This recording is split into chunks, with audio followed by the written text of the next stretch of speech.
Zarif is a seasoned teacher. এখানে seasoned দ্বারা কি বোঝানো হয়েছে? জারিফ প্রতি সিজনে টিচিং করে, প্রতি সিজনেই কাউকে পড়ায়, এমনটা কি বোঝানো হয়েছে? না, এমনটা বোঝানো হয়নি। সিজনড এই ওয়ার্ডটি দ্বারা বোঝানো হয়েছে সে একজন দক্ষ teacher. Zarif is a seasoned teacher means Zarif হচ্ছে একজন এক্সপেরিয়েন্সড, দক্ষ একজন শিক্ষক, স্কিলড একজন শিক্ষককে বোঝানো হয়েছে। যখন কোনো ব্যক্তিকে আমরা খুব বেশি এক্সপেরিয়েন্সড, খুব বেশি দক্ষ এমনটা বোঝাতে চাই, তখন এই সিজনড ওয়ার্ডটা তার বেলায় আমরা ব্যবহার করতে পারি। যেমন সিজনড ড্রাইভার, দক্ষ একজন driver, professional driver. Seasoned player, experienced, দক্ষ একজন প্লেয়ার।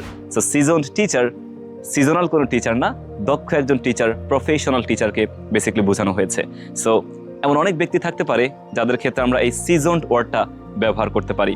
আমাদের জানা মতে কেউ যদি থেকে থাকে আপনার পরিচিত, তাকে নিয়ে সিজনড ওয়ার্ডটা ব্যবহার করে কমেন্ট করে জানিয়ে দিই। So that's all for today. Thank you so much.